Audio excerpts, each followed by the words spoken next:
I'm having breakfast with Mary Lee. Yo-do-do-do-dee. I'm having breakfast with Mary Lee. As fresh and as invigorating as a lemon-scented wet wipe, welcome to the Breakfast with Barry Lee podcast.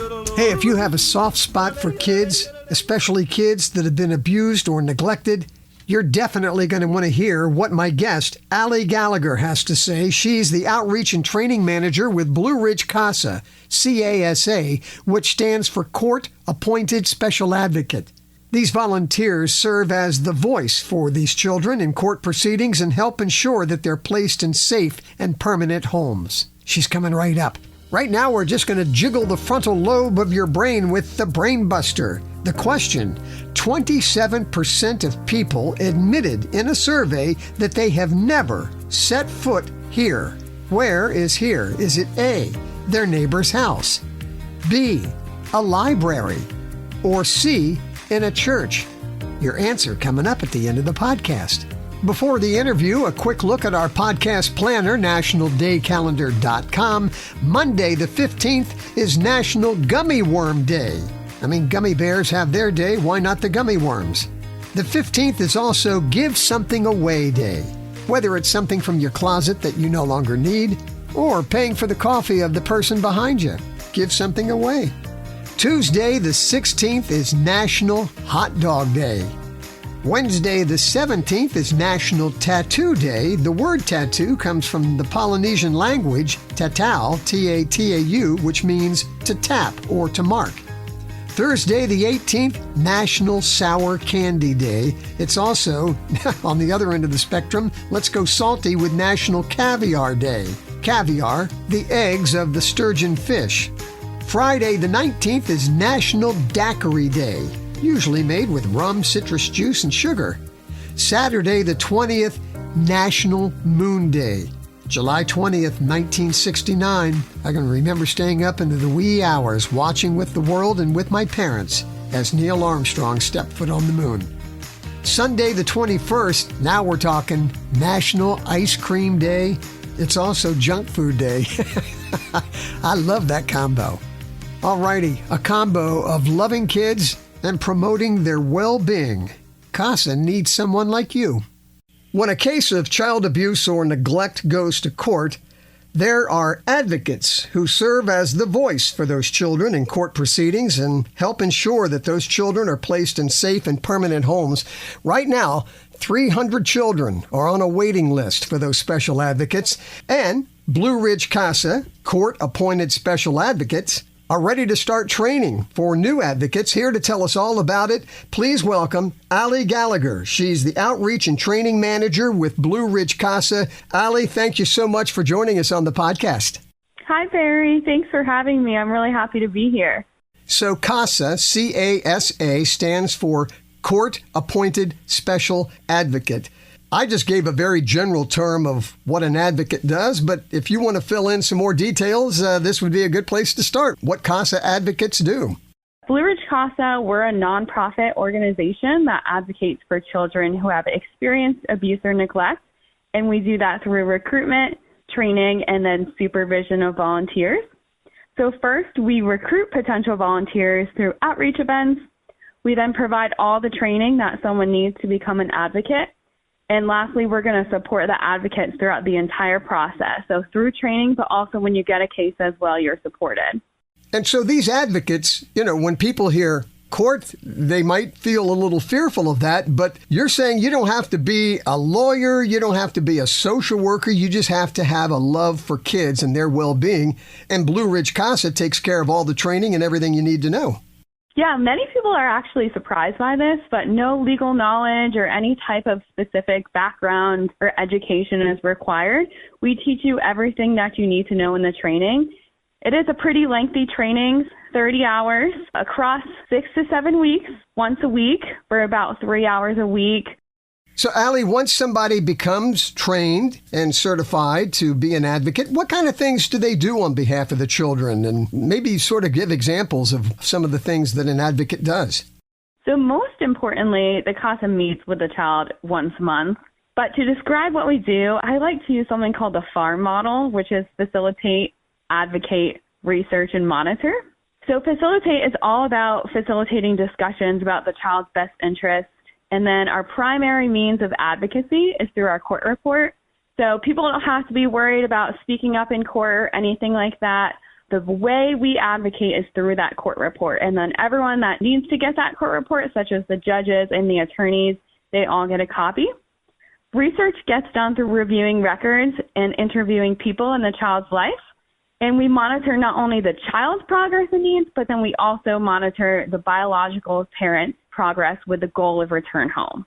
Advocates are really giving the children a voice in court and offering them someone that they can trust that is on their side during these complex legal proceedings. And also, our advocates do have to commit to a year. The reason for that is the children that we're working with, they're in foster care, so they're going through so many different changes. And sometimes the advocate is the one stable, consistent person in the child's life. And because of that, advocates are then consistent figures and provide continuity for the child. And so the CASA advocate interviews people that are involved in the child's life and works on those reports that will eventually turn into the court report? Yes, we provide everything you need to complete that court report. There's prompts in there. And then with the resources that we provide, you're then interviewing the people in the child's life, including the child, and taking that information that you learn and turning it into a fact-based court report. So everything in the court report is fact-based. We also confirm what we hear from people in the child's life with records. So in training, we teach you exactly how to write that court report. The advocates actually get to do a practice court report in training, so you get to see what it's like before taking a case. And before it goes to the court, since it is a legal document, someone called an advocate manager, which is a CASA staff that you're paired with, is always going to be a second set of eyes on that court report before it goes to the judge. Are the advocates ever asked to speak up in court? So I'm not going to say that it will never happen, but in my 2 years at CASA, I have only seen it happen maybe once or twice, so it is highly unlikely that it will happen. Again, our primary means of advocacy is writing that court report, and most of the time the judges don't need an extra explanation because of how detailed that court report is. But also your advocate manager or a CASA staff is always going to be at court with you, so you'll never be alone in those court proceedings. So again, just to emphasize, because there are 300 kids that are waiting for a CASA advocate, you don't have to have any special education in social work or law. Again, just this concern for children and committing to the training that you provide. Yes, exactly. People do have to be 21 years or older as well and be able to pass a background check. They should live locally and commit to a minimum of a year. Cases can go beyond a year. And also they should have the time to dedicate to the case. So 6 hours is the average that our CASAs do a month, but that is an average, so there's going to be times where it's going to be more than that.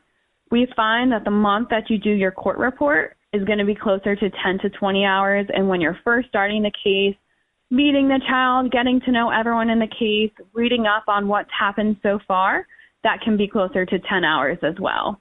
On average, we ask that you see the child once a month. We do also accept virtual visits too, so we're understanding this is a volunteer position. Sometimes there's vacation, sometimes there's illness, and so advocates can always do a virtual visit like Zoom or FaceTime as well. Ali, tell us how CASA gets involved with the court system, because obviously you just don't show up. Yeah, so this past year, Judge Logan specifically requested CASA in Shenandoah and Page counties. And with his support, we were officially able to get started in those areas. In Page County, our launch was this past March, and we have the first advocate that has started working a case. She's making history as the first CASA advocate in Page County. We're super excited for her. And then in Shenandoah County, this past fall, we had 4 advocates complete the training, and they've been working their cases for a couple months now. How we get appointed to a case is really the judge or a GAL, an attorney. They request CASA be on the case. So maybe they find out that this is a really complex case. They don't have enough information to make important decisions. And that's when CASA would be appointed. So we can't just take any case off of the street We do have to take a case from the court. So the judge has to appoint us. Once we're appointed, the CASA staff works to pair the case with the child based on their preferences and based on their availability. So right now we are in Shenandoah and Page County. That's our most recent area that we've expanded to. We are also in Harrisonburg and Rockingham. We're in Stanton, Augusta, Waynesboro, and Lexington, Rockbridge, Buena Vista. The timing on our podcast is perfect because you have training that starts in September. How do people that are interested and want to find out more, how do they contact you? It is perfect timing. Our next training starts September 7th, but interviews take place before then. So if you are interested in becoming an advocate, applications will need to be turned in before the end of August. Our application can be found on our website. One of my favorite parts of training is the court observation, where advocates actually get to go to their local court with a CASA staff and get hands-on experience of what a real juvenile and domestic relations court case is like. And in our training, our advocates get to learn about so many different topics: trauma, ACEs, the court timeline, foster care, and much more. We also have an interest form online. So if you're interested in learning more about CASA and not ready to apply yet, there is that form as well. It's blueridgecasa.org. Once people fill out the application, we have a brief virtual interview before training starts to get connected. And if you do want to learn more or come meet me, we're doing an event at Sugar Creek Snowy and Sweet Ice Cream Shop that's coming up. It's called Get the Scoop on CASA. That's where if you come to our tent and you hear about CASA, you'll receive a free single scoop any flavor ticket. It will be from 6 to 8 p.m. on August 2nd. Come hear about CASA, and who doesn't love some free ice cream? Hey, there you go. There you go. And where will that take place again? That's in Woodstock at Sugar Creek Snowy and Sweet Ice Cream Shop. Ali, where is your office located? Our main office is in Stanton, but as far as the Shenandoah and Page area, our office is at the Woodstock Courthouse. If you're interested in becoming an advocate and you're hearing this from somewhere else in Virginia, there are 27 total CASA organizations throughout the state. Here's how you would find out about that location. You would go to virginiacasa.org/VA programs. Well, 300 kids are waiting for advocates. Again, training starts September the 7th, but you have until the end of August to get your application in. Ali Gallagher is the Outreach and Training Manager. So they'll be chatting with you at some point, won't they? Yes, I would love to meet everyone. Can't wait to see who all applies. Well, we appreciate you chatting with us and appreciate the good work that those court-appointed special advocates do for children. Thank you, Ali, very much. Thank you so much, Barry. Talk about a volunteer opportunity that impacts lives. Wow. Before we part, let's see how you did on the Brain Buster. In a recent survey, 27% of people admitted that they have never set foot here. Where is here? Is it A, their neighbor's house, B, a library, or C, in a church? And the answer is their neighbor's house. Hopefully at least you wave at them. Thanks so much for joining me on the podcast. Look forward to being with you next week. Remember to share my website, breakfastwithbarrylee.com, with others so they can join us at our breakfast nook. In closing, being that we're observing National Hot Dog Day on the 16th, I close with this quote: "The noblest of all animals is the dog, and the noblest of all dogs is the hot dog. It feeds the hand that bites it." Have a blessed week.